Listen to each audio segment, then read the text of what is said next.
பெண் பார்க்கும் படலம் இருந்தால் பெண்ணை பற்றி மாப்பிள்ளை வீட்டார் கேட்பார்கள், இப்படி இருக்க வேண்டும், எப்படி இருக்க வேண்டும் அப்படி என்று. அப்பொழுது ஒருவர் பெண்ணை பற்றி மிக பெருமையாக கூறினார், என்னுடைய பொண்ணு குனிஞ்ச தலையை நிமிரவே மாட்டா, அவ்வளவு பணிவாக இருப்பா. எப்போ தான் நிமிருவா அப்படின்னா வைஃபை ஆஃப் பண்ணோம் தான் அவன் நிமிருவா அப்படின்னு சொல்லுவோம். செல்ஃபோனில் இப்போ எல்லோரும் ரோட்டில் நீங்கள் பார்த்தீங்கன்னா செல்ஃபோனை நோண்டினே தான் இருப்பாங்க, குனிஞ்சுனே தான் இருப்பாங்க. ஏதாவது ஒரு இடத்துல உக்காந்துருந்தாங்களாம், ஒரு 4 பேர் இருந்தாலும் எல்லாம் 4 பேரும் தனித்தனியாக செல்ஃபோனை நோண்டிக்கிட்டு அதை பார்த்துக்கிட்டே இருப்பாங்க. அதுபோல் தான் பெண்ணுங்கள் எல்லாம் குனிஞ்ச தலையாக இப்போ நிமிரத்தே கிடையாது.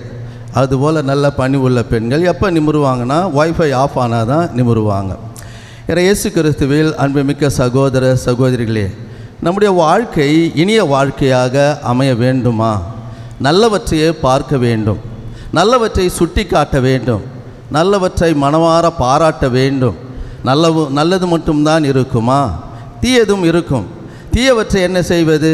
அன்போடு பண்போடு எல்லாவற்றையும் சுட்டி காட்ட வேண்டும்.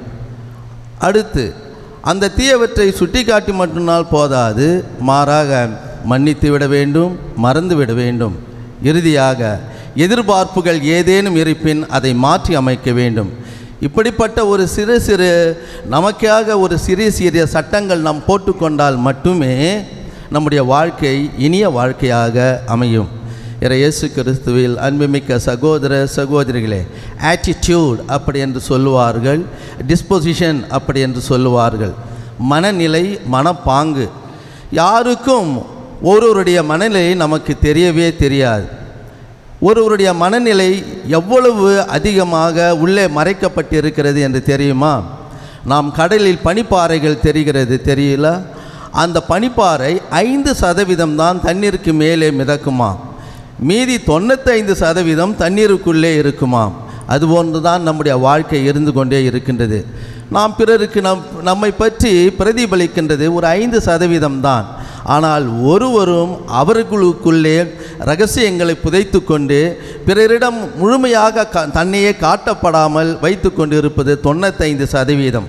இப்படிப்பட்ட மனப்பாங்கு, இப்படிப்பட்ட மனநிலை தான் மாற வேண்டும் என்று இன்றைய வாசகங்கள் நமக்கு அழகாக சொல்லுகின்றன. முதல் வாசகத்திற்கு வருவோம். இந்த முதல் வாசகத்தினுடைய பின்னணியை நாம் உணர வேண்டும். தாவீது என்பவர் யார்? ஒரு ஆடு மேய்த்து கொண்டு இருக்கின்ற சிறுவன். அதே போல சவுல் என்பவர் யார்? அவரும் கழுதையை மேய்த்து கொண்டு இருந்தவர் தான். கழுதையை தேடிக்கொண்டு வருபவர் தான் சாமுவேல் என்ன செய்கிறார்? அபிஷேகம் செய்கிறார்.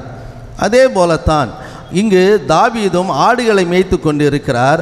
அவரை அபிஷேகம் செய்து இப்பொழுது அவருக்கு ஒரு அரசாட்சி கொடுத்து தனது 30வது வயதில் தான் தாவீது அரசராக மாறுகிறார்.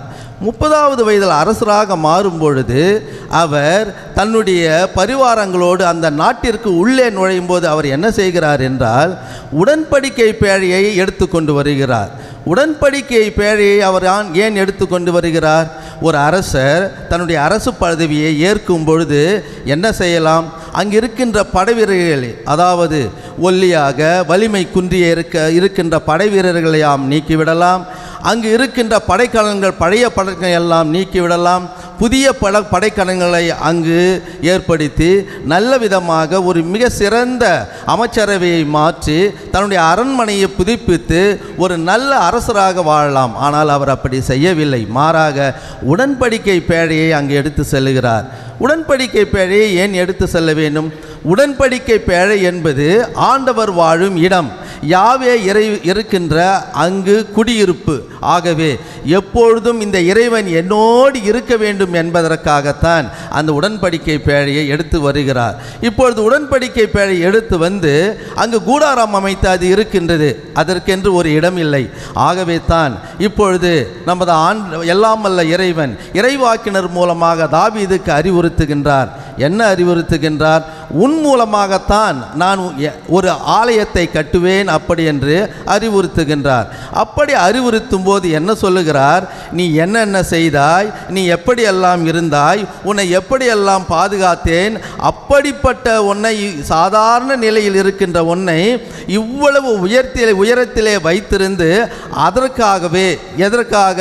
எனக்காக ஒரு மிக சிறந்த ஆலயத்தை கட்ட வேண்டும் என்பதற்காக உன் மூலமாகத்தான் இந்த ஆலயத்தை அழகாக புதுப்பிப்பேன் அப்படி என்று சொல்லுகிறார். இயேசு கிறிஸ்துவில் அன்புமிக்க சகோதர சகோதரிகளே, அப்படி என்றால் என்ன? நீ என்னுடைய வார்த்தையை கேட்டு நடந்து கொண்டிருக்கிறாய் அல்லவா? அப்படியானால் நான் என்றும் உன்னோடு இருப்பேன் அப்படி என்ற அர்த்தம். யார் யாரெல்லாம் அவரவர்களுடைய நல்ல வார்த்தைகளை கேட்டு அவர்களோடு இருக்கிறார்களோ அவர்கள் இருவரும் ஒன்றாக இருப்பார்கள் அல்லவா? அதே போலத்தான் தாவீது இறைவனுடைய வார்த்தையை கேட்கின்றார், இறைவன் அவரோடு குடியிருக்கின்றார். இன்றைய நற்செய்தி வாசகம் 3 கட்டங்களாக அழகாக பிரிக்கப்பட்டுள்ளது. ஒன்று, ஓமையை சொல்லுகின்றார் நமது ஆண்டவர். இரண்டாவது, ஓமையினுடைய நோக்கம் நமக்கு வெளிப்படுத்தப்படுகின்றது. மூன்றாவது, ஓமையினுடைய விளக்கம் வெளிப்படுத்தப்படுகின்றது. இந்த 4 நிலங்களை நீங்கள் பார்த்தீர்கள் என்றால் எப்படிப்பட்ட நிலமாக இருக்கின்றது? நான் சொன்னேனே முதலிலே, டிஸ்போசிஷன், ஆட்டிடியூட் அப்படி என்று, அப்படிப்பட்ட மனப்பாங்கு மனநிலையில் தான் இருக்கின்றது இந்த நிலங்கள். அப்படியானால் எப்படிப்பட்ட நிலை? வழியோரம் விழுந்த நிலை நிலம், பாறை நிலம், அதே போல முள்புதர்கள் இருக்கின்ற நிலம், நல்ல நிலம். இந்த 3 நிலங்களை நாம் எடுத்துக்கொள்வோமே. இந்த 3 நிலங்களும் எப்படிப்பட்ட நிலங்களாக இருக்கின்றன என்றால் இறை வார்த்தையை கேட்கின்றன, இறை வார்த்தைக்கு பதில் உரை சரியாக அவர்கள் கொடுக்கப்படவில்லை. ஆகவே தான் அங்கு பயிர் என்ற இறைவார்த்தையானது வளரப்படவில்லை. எங்கு இறைவார்த்தையை கேட்டு அதன்படி நல்ல பதிலுரை கொடுக்கப்படுகிறதோ அங்குதான் பயிர் அப்படி என்ற ஒரு விளைபொருளானது அழகாக மலரும், அழகாக வளரும்.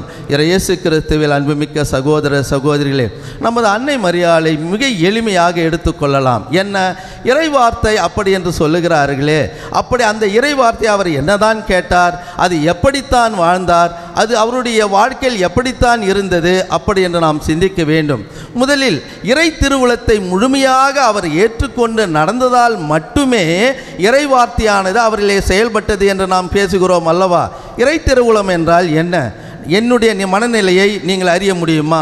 அல்லது உங்களுடைய மனநிலையை நான் அறிய முடியுமா? என் கணவன் மனைவி இருவரிடத்திலே பாருங்களேன், உண்மையான மனநிலையை நாம் அறிய முடியுமா? அல்லது நண்பர்களிடத்திலே இருக்கின்ற அவர்களுடைய மனநிலையை நாம் அறிய முடியுமா? அவர்கள் என்ன நினைக்கின்றார்கள் என்று நமக்கு தெரியுமா? தூசியான சாதாரண மனிதர்களாகிய நாமே பிறருடைய மனநிலையை நாம் அறியாமல் இருக்கும் பொழுது, கண்ணுக்கு தெரியாமல் இருக்கின்ற எல்லாம் அல்ல இறைவனுடைய மனநிலை யார் அறிவது? நிச்சயம் அறிய முடியாது. அவருடைய திருவுளத்தை யார் நிறைவேற்றுவது? யாருமே நிறைவேற்ற முடியாது. ஏன்? அறிந்தால் தானே நிறைவேற்ற முடியும். ஆனால் எப்படி அன்னை மரியாள் இறை திருவுளத்தை முழுமையாக நிறைவேற்றினால்? மிக எளிமையான சிந்தனை. என்ன நம்முடைய வாழ்க்கையில் நிகழ்கின்றதோ அவையெல்லாம் நமக்கு நன்றாகத்தான் நிகழ்கின்றன, அவையெல்லாம் ஆண்டவரால் மட்டுமே நிகழ்கின்றன என்பதை உணர்ந்தாலே போதும். ஆனால் ஒரு ஜெபத்திலே நாம் ஆண்டவரை நோக்கி ஜெபிக்கின்றோம். ஆண்டவரே, எனக்கு இது வேணும் அது வேண்டும் என்று ஜெபிக்கிறோம் அல்லவா? நமக்கு கிடைக்கவென்றால் நாம் சோகப்பட்டு கொண்டு விடுகிறோம், அல்லது நம்முடைய மனம் துயரம் அடைந்து விடுகிறது. எப்பொழுது நாம் கேட்கின்ற ஜெபம் கிடைக்கவில்லையோ அப்பொழுதுதான் நாம் துள்ளி குதிக்க வேண்டும். ஏன்? ஆண்டவருடைய திருவுளம் நடந்து கொண்டு இருக்கிறது அல்லவா? நீங்கள் கேட்கின்ற ஜெபம் நடந்துவிட்டால் உங்களுடைய திருவுளம் தான் நடைபெறும். நீங்கள் நினைத்து தான் நடக்கின்றது அப்படி என்ற ஒரு மகிழ்ச்சி இருக்குது. ஆண்டவரை விட பெரியவர்களா நாம்? ஆகவே ஜெபம் செய்யும் பொழுது, வேண்டுதல்கள் நடத்தும் பொழுது, நம்முடைய மன்றாட்டுகளை ஆண்டவரிடம் செலுத்தும் போது கிடைக்கவில்லை என்றால் மகிழ்ச்சியுறுவோம். ஏனெனில் ஆண்டவருடைய திருவுளம் நம்முடைய வாழ்க்கையில் நிகழ்ந்து கொண்டிருக்கின்றது. என்ன நிகழ்ந்தாலும் அது நன்மைக்கே, எது நடந்தாலும் அது ஆண்டவருடைய கைகளின் மூலமாக தான் நடக்கின்றது. அப்படி ஒரு திண்ணமான நம்பிக்கை இருந்தாலே போதும், நம்முடைய வாழ்க்கை இனிய வாழ்க்கையாக மகிழும், இனிய வாழ்க்கையாக மலரும். நம்முடைய வாழ்க்கை மிகவும் நல்ல ஒரு பாதையிலே சென்று கொண்டிருக்கும். ஏனெனில் அன்னை மரியாள் இறை திருவுளத்தை இப்படித்தான் ஏற்று தன்னுடைய வாழ்க்கையில் வாழ்க்கையில் செய்தால் அதே போல நாமும் செய்வோம். இறை வார்த்தையை கேட்போம், பதில் உரைப்போம். நம்முடைய வாழ்க்கை நடைமுறை ஏதாவது தவறான ஒரு செயல்கள் ஈடுபட்டு கொண்டிருந்தால் நல்ல மனநிலையோடு நல்ல மனப்பான்கோடு முழுமையாக ஆண்டவரிடம் நம்மை வெளிப்படுத்துவோம். ஆமீன்.